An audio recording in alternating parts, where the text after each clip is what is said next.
Bonjour chers internautes d'Afrique Sport, merci de nous suivre et pour ceux qui viennent de découvrir la chaîne, n'hésitez pas à vous abonner et d'activer la petite cloche pour recevoir toutes nos actualités. Aujourd'hui, notre temps additionnel fait un focus sur les deux matchs des quarts de finale de l'Euro disputés vendredi dernier. D'entrée de jeu, nous allons attaquer parce que la meilleure des manières de jouer ces dernières minutes est d'attaquer et ce sera avec Romelu Lukaku. Twitter se paye l'attaquant belge après sa célébration polémique sur Donnarumma.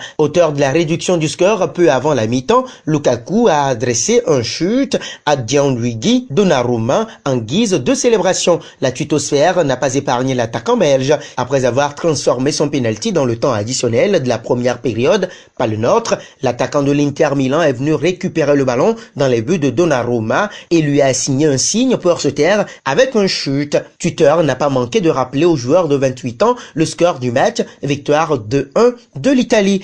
Justement sur le deuxième but de la Nationale où Squadra Azzurra, cela dépend de la préférence, la simulation et résurrection miracle d'Immobile fait exploser de rire les réseaux sociaux. Nous pouvons en rigoler, mais il faut se retenir. Quelques secondes avant le but du milieu de l'Inter Milan, Immobile s'écroule dans la surface après un contact avec Jan Vertonghen. Au sol jusqu'au moment où Nicolo Barella trompe Courtois, Immobile se relève pour célébrer avec ses coéquipiers. Difficile de savoir si c'était Immobile ou DiCaprio sur le moment. C'était aussi le moment pour la sortie cinglante de Luis Enrique face à la presse après Suisse-Espagne. Le sélectionneur de l'équipe d'Espagne ne s'est pas privé de piquer la presse après la qualification pour les demi-finales de l'Euro. Un manque de réussite symbolisé par Gérard Moreno, l'attaquant de Villarreal maladroit devant le but. Heureusement que c'est Gérard Moreno qui les a loupés. Si c'était Morata, vous l'auriez empalé à lâcher Luis Enrique après la rencontre. Les détracteurs de Morata apprécieront. Nous allons disputer la dernière minute avec la Roja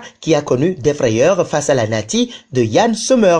J'aurais donné le trophée d'homme de match à Sommer. Ces propos sont du portier espagnol Unai Simon. Fautif sur l'ouverture du score de la Croatie lors du huitième de finale, Unai Simon a cette fois réalisé un très bon match dans l'ensemble, lui valant le trophée du meilleur joueur de la rencontre. C'est un moment d'euphorie et toute la colère que j'avais en moi est partie. J'ai été élu joueur du match, mais je le donnerai, le trophée bien évidemment, à Yann Sommer, qui a fait un super match, a déclaré avec classe le portier de l'Athletic Bilbao. Très fair-play, n'est-ce pas? Dites-nous ce que vous pensez de la prestation du gardien suisse Yann Sommer dans les commentaires. Et ce sont ces déclarations d'Unai Simon qui vont siffler la fin du temps additionnel de ce jour. Merci de les avoir joués avec nous. N'oubliez surtout pas de vous abonner si vous venez de découvrir Afrique Sport et d'activer la petite cloche pour ne rien rater de nos actus sportives.